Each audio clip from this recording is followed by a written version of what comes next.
Hello all, welcome back to the channel. I'm Chifaya and this is another Shadow Legends video. Today's video will be based on the spotlight of the new epic Organ Tribe champion, UROGRIM. So I'm on my friend's account, Vale A7X, for this, and I'm very grateful he's letting me show this out. So he put the champion during the last 2X, and everybody knows what the champion is capable of. So he told me, Chifaya, you are free to use my account to showcase this champion. So that is what we are going to do now. So before that, let's just quickly look over his kits, and then we'll look at the build I have on him and the match race I chose to go with. So on his A1, attacks one enemy 3 times. Each hit has a 25% chance of placing a 5% poison debuff for 2 turns. On the A2, removes all the buffs from an ally, then heals them by 40% of their max HP.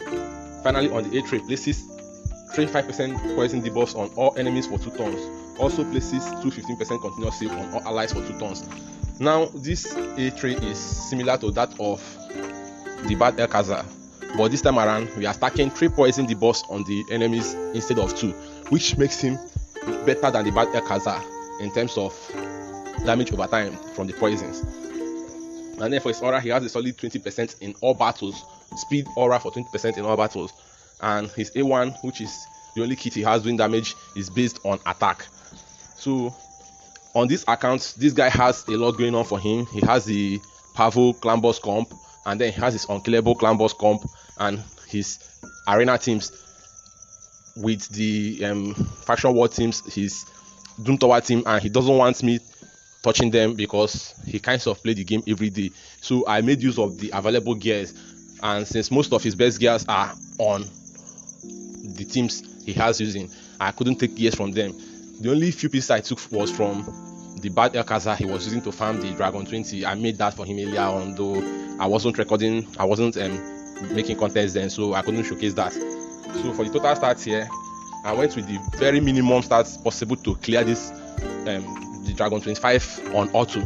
So I got him at 63,000 HP and 3,000 defense with 230 speed, which is very low compared to what people are running. People are running from 250 and above probably, but I'll show you how I compensated for the lack of speed.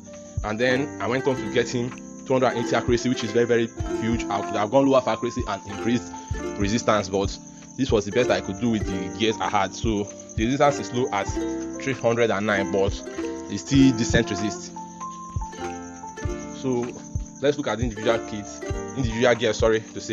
and we have speed on the gauntlet, speed on the helmet, speed, crit rate, resistance across the board through all the artifacts. This is the gloves, this is the chest piece, this is the boots, and this is the banner, this is his necklace and the rings.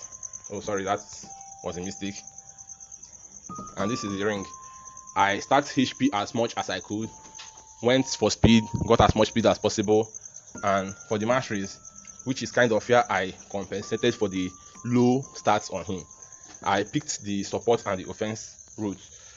For the offense, I went with Whirlwind of Death, which increases the champion speed for each enemy killed by the champion. I would have gone with the Circle of Vengeance, but instead I decided I was going to get Law of Steel, and I got Cycle of Magic. Then finally I went with Oppressor, which increases the turn meter field rate for each active boss casted by this champion. So as I'm stacking the poisons, the speed is increasing. I also went with this Spirit Haste, which increases speed for each dead ally, stacks up to 24. So let's just take him into the dragon and see how he performs. So do a couple of runs to show you this is a consistent run, and that will be that.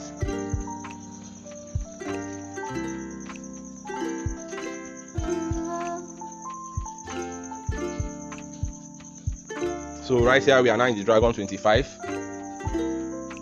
and we have him here with our full champions, because the whole idea of doing this is so that you can be able to level up your food champions while you are also farming gears. This is like the most efficient way to farm at the end game.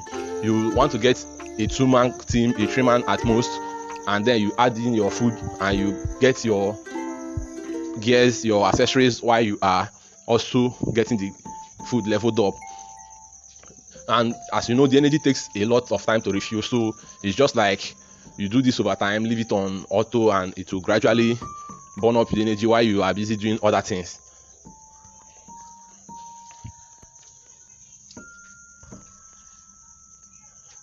So meanwhile, moving on, I hope you enjoyed this video. Please, if you like this video, if you enjoy this video and videos like this, like the video, subscribe to the channel, turn on the notification so you don't miss the other videos I'll be doing on clan boss and the progression series. For the next video on the progression account, I'm going to be talking about some updates I want to be making on the channel, how I want to move forward, and the rest. So here we have the food champions dying out, which has definitely increased its speed by 24, and have those poisons stacked, and it has also increased its speed some more, and he's just being the beast he is. Look at all those poisons. Now this is not a very fast run. This is probably around 2 minutes 50 seconds to 3 minutes, I think 3 minutes 15 seconds per run. It's not a consistent time, but it's a consistent run. I've done this through so many runs and we have not failed one run. So far so good, everything looks good. We got away with 309 accurate resistance, and we have enough accuracy to land our jet buffs. It's a very nice build and a very nice champion for the dragon. Now I want to take him into the ice golem, but those stats, I don't think anyone champion can solo the ice golem, because the champions there have way higher HP than the dragon waves, and then the ice golem himself, he can solo, but getting to the ice golem becomes a problem. So I'm definitely sure if I build that under champion and add to him, and they both can clear the ice golem, which I might be showcasing in the next video when I will be doing a two-man team for the ice golem. I'm sure UROGRIM here will feature.